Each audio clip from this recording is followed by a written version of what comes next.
हमने जो सवाल किया था उसमें थोड़ा सा बाकी रह गया था, तो उसमें हमारे पास डाटा स्पेस नहीं थी, इसलिए मैं दोबारा उसका बता रहा हूँ। लास्ट में जो था हमारे कि देखो हमारे पास जो कल सवाल किया था हमने, उसमें गत्ते का कुल क्षेत्रफल, गत्ता जो है कुल आया थोड़ा 5,46,000 वर्ग सेमी, ये आई थी उसकी गत्ते की कुल, यानी कि दोनों प्रकार के जो डिब्बे थे, बड़े डिब्बे और छोटे डिब्बे, जो दोनों हमने 250 बनाए थे, इस प्रकार की कुल जो गत्ता आया था वो था 5,46,000 वर्ग सेमी। अब इसका खर्च ज्ञात करना देखो, चूंकि 1000 वर्ग सेमी गत्ते की लागत, 1000 वर्ग सेमी गत्ते की जो लागत है ना बेटा, वो अपने पास 4 रुपए थी, और 1 वर्ग सेमी, तो 1 वर्ग सेमी गत्ते की लागत, 1000 की देर की 1 का पूछ रहा है तो भाग देंगे हम 4/1000 रुपए, जबकि हमारे पास कुल जो गत्ता है वो 5,46,000 है, तो 5,46,000 वर्ग सेमी गत्ते की लागत लगा, तो 4/1000 इंटू 5,46,000 का, इस 3 जीरो से 3 जीरो गया, पीछे बचा अपने पास 4 इंटू 546, 4 को 546 से गुणा करते हैं बेटा, तो देखो 6 चौक 24 का 4 हासिल 2, 4 चौक 16 और 2 18, 8 हासिल 1, 4 पंजा 20 और 1 21, अर्थात उसकी जो लागत आई वो है 2,184 रुपए, 2,184 रुपए बेटा। ठीक है, तो ये थी हमारे कल वाले सवाल का जो बचा हुआ आंसर था, वो उसकी लागत थी बेटा। अब करते हैं हम नेक्स्ट सवाल। नेक्स्ट सवाल देखो बेटा, ध्यान से देखना, एक बार करते हैं सवाल। नेक्स्ट जो था हमारे 8वां क्वेश्चन है, इसका लास्ट क्वेश्चन है 13.1 का। क्या है क्वेश्चन, ध्यान से सुनना बेटा, कि प्रवीण अपनी कार को खड़ी करने के लिए एक संदूक के प्रकार के ढांचे जैसा एक अस्थायी तिरपाल की सहायता से बनाना चाहती है, यानी कि कार को खड़ा करना है, संदूक जैसा ढांचा है, अस्थायी है, यानी कि जिसको उठा सकते हैं अपन, तिरपाल के आकार का, तिरपाल से बनाना चाहती है, जो कार को चारों ओर से, यानी कि कार को चारों ओर से और ऊपर से ढक दे, कार को चारों ओर से और ऊपर से ढक ले, ठीक है ना। और सामने वाला भाग जाने कि जहां से कार निकले और अंदर डाल दें, सामने वाले भाग को क्या किया गया बेटा, लटकता हुआ, फलक जो है लटका हुआ है, जिसको घुमा करके ऊपर किया जा सकता है, जिससे कार निकल जाए, आसानी से अंदर आ जाए। ये मानते हुए कि सिलाई में जो कपड़ा लगता है, तिरपाल जो लगा है वो नगण्य है, यानी कि सिलाई में कुछ भी कपड़ा नहीं लगा है, वो नगण्य है, उसको न के बराबर मानते हुए चलना है बेटा। तो अतिरिक्त कपड़ा नगण्य होगा। आधार की जो विमाएं, आधार मतलब उसका जो संदूक का जो ढांचा है, त्रिपाल बनाने वाला जो ढांचा है, उसका आधार जो है, आधार मतलब उसकी लंबाई और चौड़ाई जो है वो 4 मीटर और 3 मीटर है, लंबाई और चौड़ाई जो है वो 4 मीटर 3 मीटर है, तथा इसकी जो ऊंचाई है उस ढांचे की वो 2.5 मीटर वाले इस ढांचे को बनाने में कुल कितने तिरपाल की आवश्यकता होगी। तो ढांचा बनाने के लिए कुल कितना तिरपाल चाहिए वो देखो ध्यान से, तिरपाल चाहिए बेटा। अब कुल कितना तिरपाल चाहिए, देखो कुल का तिरपाल कहां होगा, एक तो उसके चारों ओर होगा और एक उसके ऊपर होगा। चारों ओर इसका मतलब संदूक के चारों ओर का भाग का मतलब है संदूक का वक्रपृष्ठ के दो, चाहे ढांचे का वक्रपृष्ठ प्लस छत का क्षेत्रफल।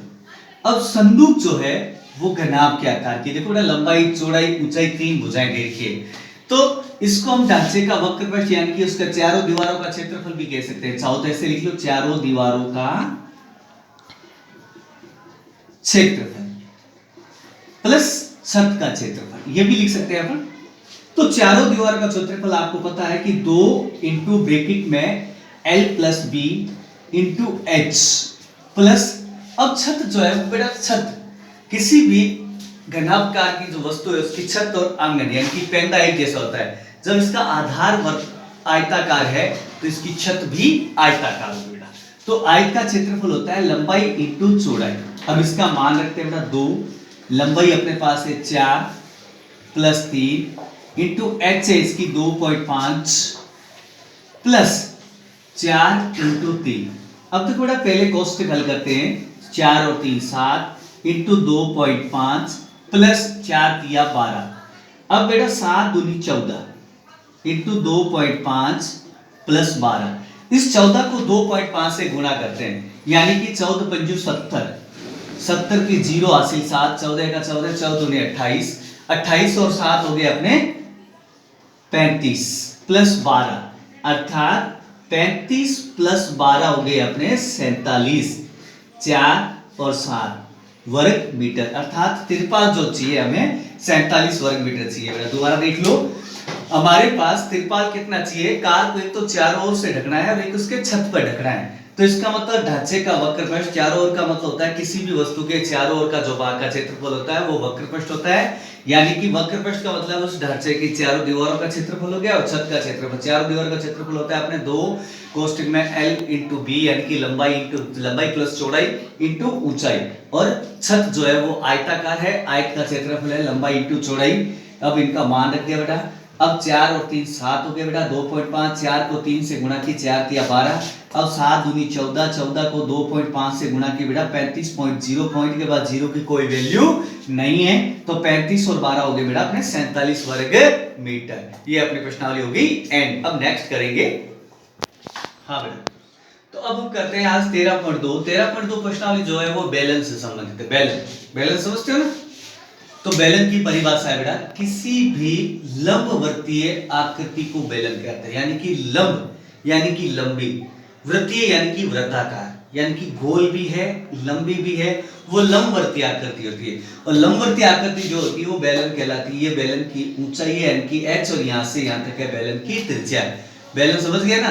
वैसे बेलन के बारे में आपको खूब पता होगा कि मम्मी से खाया हुआ कई बार, लेकिन वो बेलन नहीं बेटा, ठीक है ना। यहाँ बेलन ऐसा होता है, लंबवर्तीय आकृति वो बेलन होता है, तो लंबवर्तीय आकृति को बेलन कहते हैं बेटा। बेलन के सूत्र है आपके पास है, बेलन का आयतन, बेलन का आयतन, आयतन का मतलब होता है पाई आर स्क्वायर एच, ठीक है। दूसरा इसका बेलन का वक्र पृष्ठीय क्षेत्रफल, बेलन का वक्र पृष्ठ होता है 2 पाई आर एच। तीसरा इसके अंदर है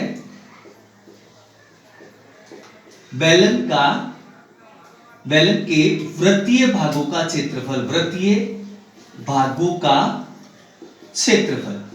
अब देखो बेलन जो होता है उसमें 2 वृत्तीय भाग होते हैं, ये बेलन है जैसे, ये तो इसका वक्र पृष्ठ हो गया बेटा। अब वृत्तीय भाग कौन से, एक तो ये पेंदा है, एक ये ऊपरी भाग है, यानी कि ये दोनों जो भाग है ना, ये दोनों भाग ये वृत्ताकार होते हैं, इसमें 2 वृत्ताकार भाग होते हैं। वैसे वृत्त का क्षेत्रफल होता है पाई आर स्क्वायर, 2 है इसलिए यहाँ पे 2 लगा देते हैं। अब चौथा सूत्र है इसका बेलन का संपूर्ण पृष्ठीय क्षेत्रफल। बेलन का जो संपूर्ण पृष्ठीय क्षेत्रफल है वो इस वक्र पृष्ठ और इस वर्ताकार भागों के योग से बनता है, यानी कि इन दोनों को जोड़ दो। इन दोनों को जोड़ना मतलब देखो 2 पाई आर ब्रैकेट में h प्लस आर, कैसे देखो बेटा, इन दोनों में कॉमन है 2, एक है पाई एक है आर, पीछे बचा यहाँ h और यहाँ बची एक आर, ये है बेलन का संपूर्ण पृष्ठीय क्षेत्रफल, ठीक है ना। तो बेलन किसे कहते हैं, किसी लंबवर्तीय बेलनाकार लंबवर्तीय आकृति को, यानी कि लंबी भी है और वर्ताकार भी है, ऐसी आकृति को क्या कहते हैं, बेलन कहते हैं बेटा। लंबवर्तीय आकृति को बेलन कहते हैं, ठीक है। बेलन का आयतन है पाई आर स्क्वायर एच, बेलन का वक्र पृष्ठीय क्षेत्रफल है 2 पाई आर एच, बेलन का वृत्तीय भागों का क्षेत्रफल है 2 पाई आर स्क्वायर, क्योंकि इसमें 2 वर्ताकार भाग होते हैं, और बेलन का संपूर्ण पृष्ठीय क्षेत्रफल है 2 पाई आर एच। अब यहाँ पे पाई का मान देखो बेटा, पाई का मान जब तक ना कहे तब तक 22/7 है। पाई का मान जब तक ना कहे 22/7 है। अगर पाई का मान वो कहते कि 3.14 है तो पाई का मान आपको 3.14 लेना है। अब पाई का मान 22/7 क्यों है बेटा, पाई का जो मान है वो 22/7 क्यों है, क्योंकि ये जो है ना बेटा, ये हमेशा वृत्त की परिधि और व्यास का अनुपात है। वृत्त की परिधि और व्यास का अनुपात होता है 22/7, क्योंकि हमेशा जो वृत्तीय आकृति होती है, जो गोल आकृति होती है, उसमें ही पाई का मान यूज किया जाता है। बाकी सब में तो लंबाई चौड़ाई ऊंचाई होती है, ठीक है। जहां पे अनुपात होता है 22/7 यानी कि 22:7, 22:7 जो है वो वृत्त की परिधि और वृत्त के व्यास को व्यक्त करता है। तो बेटा 13.2 का अब सवाल शुरू करते हैं हम। पहला सवाल है इसका, ध्यान से सुनना। ऊंचाई 14 सेमी वाला एक लंबवतीय बेलन है। ये ऊंचाई 14 सेमी वाला एक लंबवतीय बेलन है जिसका वक्र पृष्ठ आपको 88 सेमी स्क्वायर दे रखा है। जिसका वक्र पृष्ठ 88 सेमी स्क्वायर है बेटा। 14 सेमी भुजा वाला एक त्रिज्या वाला एक लंबवतीय ऊंचाई वाला एक लंबवतीय बेलन है जिसका वक्र पृष्ठ 88 सेमी स्क्वायर है। हमें इसके आधार का व्यास ज्ञात करना। देखो आपको क्या दे रखा है, बेलन की ऊंचाई दे रखी है। बेलन की ऊंचाई 14 सेमी है और इसका जो बेलन का वक्र पृष्ठ है बेटा, बेलन का जो वक्र पृष्ठ है बेटा 88 सेमी स्क्वायर है। अब देखो इसमें क्या करना बेटा, अगर हमसे वक्र पृष्ठ पूछा है तो वक्र पृष्ठ का सूत्र लगाएंगे, अगर आयतन पूछा है तो आयतन का लगाएंगे। लेकिन अगर हमें क्षेत्रफल दे रखा है, वक्र पृष्ठ दे रखा है और हमें उससे कुछ प्राप्त करना, चाहे व्यास ज्ञात करना है, त्रिज्या ज्ञात करनी है या ऊंचाई ज्ञात करनी है, हमें वक्र पृष्ठ दे रखा है तो हम वक्र पृष्ठ के सूत्र से ही उसको प्राप्त कर सकते हैं, वरना नहीं होगा बेटा। देखो तो बेलन का वक्र पृष्ठ होता है आपके 2 पाई RH, ठीक है ना। 2 पाई RH का मान है 88। अब 2 का 2 है, पाई का मान 22/7 है बेटा। R अपने पास है ज्ञात करनी, क्योंकि हमारे पास R तो है ही नहीं। हमें क्या दे रखा है, बेलन का व्यास ज्ञात करना है। तो ज्ञात क्या करना है, बेलन का व्यास। तो बेलन का जो व्यास ज्ञात करना है इसका मतलब त्रिज्या होनी चाहिए, तभी हम व्यास कर सकते हैं। तो देखो बेटा, चूंकि हमारे पास बेलन का वक्र पृष्ठ है 88 सेमी स्क्वायर, बेलन का जो वक्र पृष्ठ है वो 88 सेमी स्क्वायर है। वक्र पृष्ठ का सूत्र होता है 2 पाई RH। अब 2 का 2 है, पाई का मान 22/7 है, R अपने पास नहीं है तो नहीं है, उसका मान रखेंगे और H अपने पास है 14 सेमी, H 14 है बेटा। अब देखो बेटा, अब हमें ज्ञात करना है R को ज्ञात करना है तो इधर वाले सारे पद उधर 88 की तरफ ले जाएंगे। जब हम इन सब का पक्षांतरण करेंगे, अर्थात इधर का ट्रांसफर करेंगे बेटा इनको, तो देखो बेटा, तो ट्रांसफर करेंगे, जो गुणा कर रहा है वो भाग देगा और जो भाग दे रहा है वो गुणा करेगा बेटा।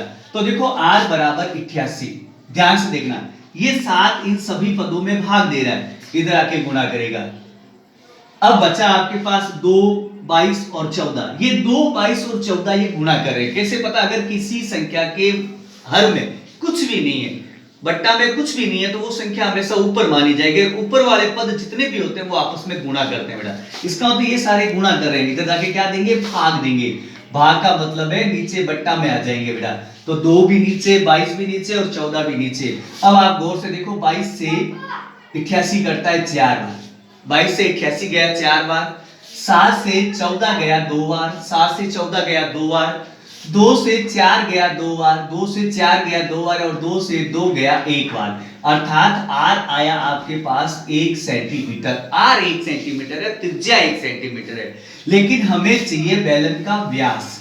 बेलन का व्यास, बेलन का जो व्यास होता है वो त्रिज्या का दुगना होता है। बेलन का जो व्यास होता है वो त्रिज्या का दुगना होता है, यानी कि व्यास त्रिज्या का दुगना होता है। तो 2 × R, तो 2 का 2, R अपने पास 1 सेंटीमीटर है, अर्थात 2 सेंटीमीटर।